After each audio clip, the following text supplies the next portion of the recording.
Hey guys and gals, we're going to jump into chapter 2 of Shiloh.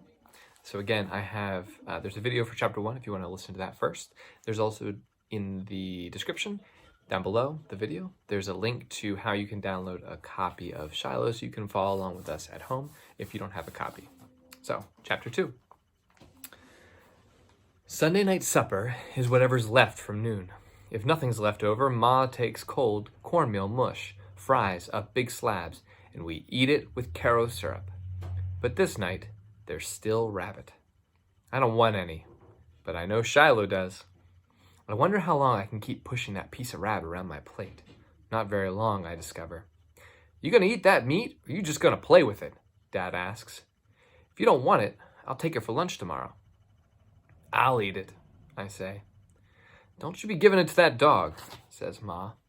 I take a tiny bite. What's that dog you gonna eat, then? Asks Becky. She's 3, which is 4 years younger than Dara Lynn. Nothing here, that's what, says Ma. Becky and Dara Lynn look at Dad. Now, I had them feeling sorry for that beagle, too. Sometimes girl children get what they want easier than I do, but not this time.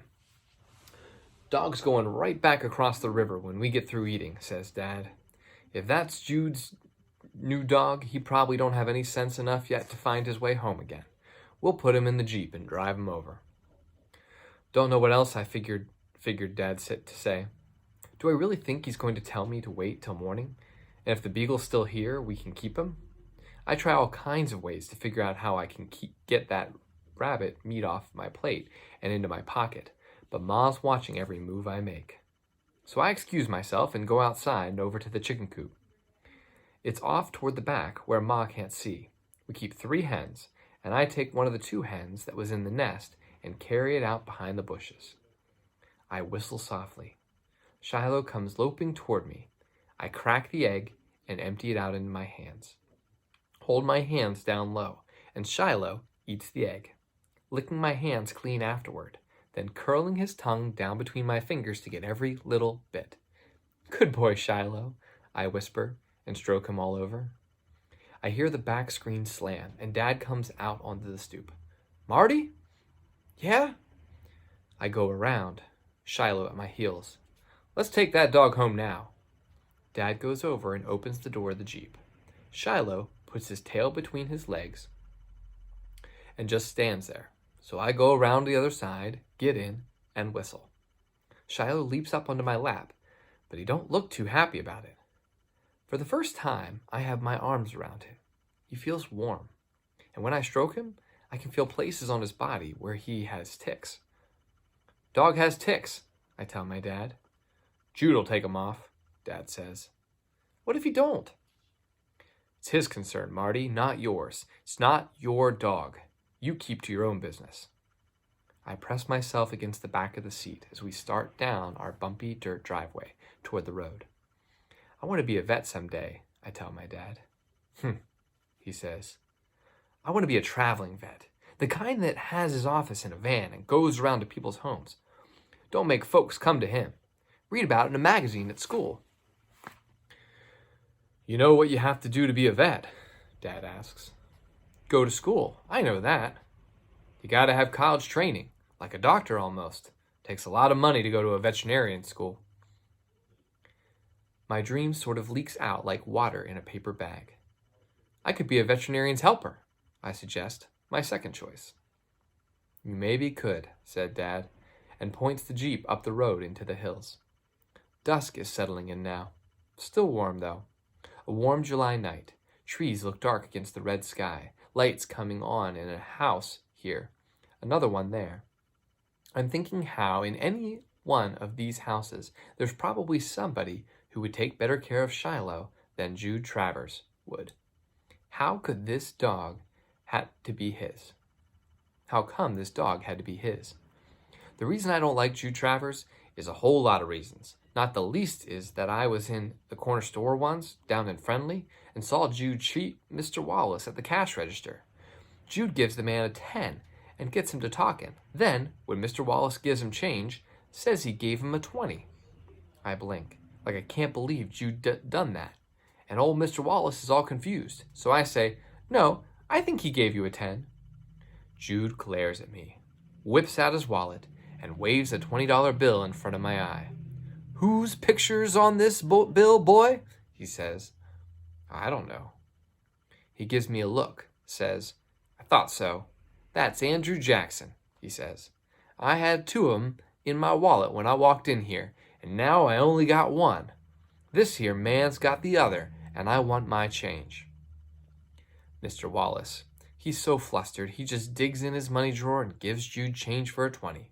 And afterward, I thought, what did Andrew Jackson have to do with it? Jude's so fast talking he can get away with anything. Don't know anybody who likes him much, but around here folks keep to their own business. Like Dad says, in Tyler County, that's important. Way it's always been. Anyhow, another reason I don't like Jude Travers is he spits tobacco out of the corner of his mouth. And if he don't like you, he sure don't like me. He sees just how close he can spit to where you're standing.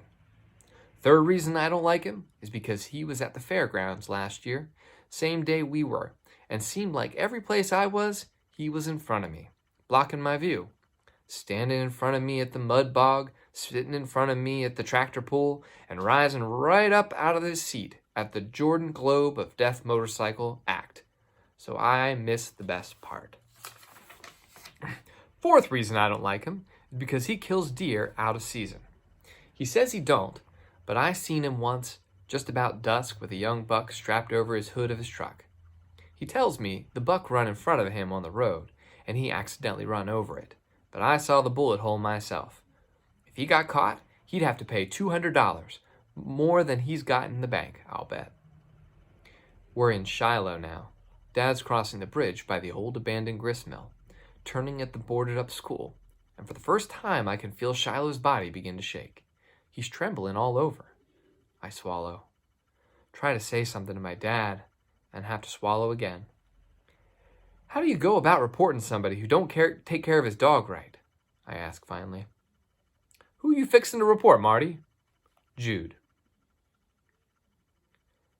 "If this dog's mistreated, he's only about 1 out of 50,000 animals, that is," Dad says.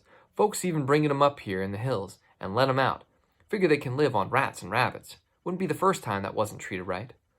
But this one came to me to help him. I insist. Knew that's why he was following me. I got hooked on him, Dad, and I want to know he's treated right." For the first time, I can tell Dad's getting impatient with me. Now you get that out of your head right now. If it's Travers' dog, it's no mind ours how he treats it. "What if it was a child?" I ask him, getting too smart for my own good. "If some kid was shaking like this dog is shaking, you wouldn't feel no pull for me keeping an eye on him." "Marty," Dad says, and now his voice is just plumb tired.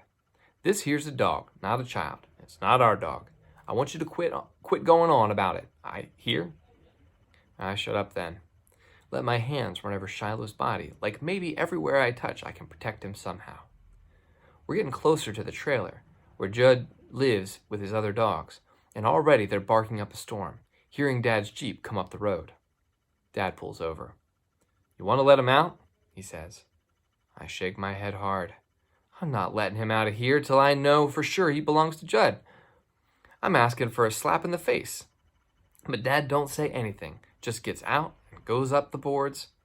Judd is laid out in place of a sidewalk. Judd's at the door of his trailer already in his undershirt, peering out. "Looks like Ray Preston," he says through the screen. "How you doing, Judd?" Judd comes out in the little porch he's built at the side of his trailer, and they stand there and talk a while. Up here in the hills, you hardly ever get down to business right off. First, you say your howdies, and then you talk about anything else but what you come for. And finally, when the mosquitoes start to bite, you say that what's on your mind. But you always edge into it, not to offend. I can hear little bits and pieces floating out over the yard. The rain, the truck, the tomatoes, the price of gasoline. And all the while, Shiloh lays low in my lap, tail between his legs, shaken like a window blind in a breeze. And then the awful words. "Say, Judd, my boy was up here along the river this afternoon, and a beagle followed him home." Don't have any tags on his collar, but I'm remembering you got yourself another hunting dog, and I'm wondering if he might be yours. I'm thinking this is a big mistake.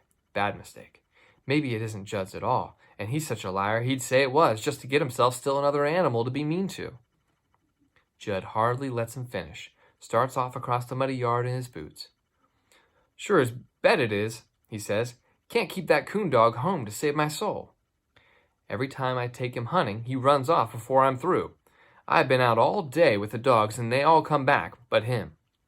I can hear Judd's heavy footsteps coming around the side of the Jeep, and I can smell his chewing tobacco, strong as coffee. Yep, he says, thrusting his face in the open window. That's him, all right. He opens the door. Get on down here, he says. Before I can even give the dog one last pat, Shiloh leaps off my lap onto the ground and connects with Judd's right foot. He yelps and runs off behind the trailer, tail tucked down, belly to the ground. All Judd's dogs chained out back bark like crazy. I jump out of the Jeep too. Please don't kick him like that, I said. Some dogs just don't like to run. Some dogs just like to run. He runs all over creation, Judd says. I can tell he's studying me in the dark, trying to figure what's it to me. I'll keep an eye out for him, I say. Anytime I see him away from home, I'll bring him back, I promise. Just don't kick him. Judd only growls. He could be a fine hunting dog, but he tries my patience. I'll leave him be tonight, but he wanders off again. I'll whoop the daylights out of him, guarantee you that. I swallow and swallow, and all the way home I can't speak a word, trying to hold the tears back. That's the end of chapter 2.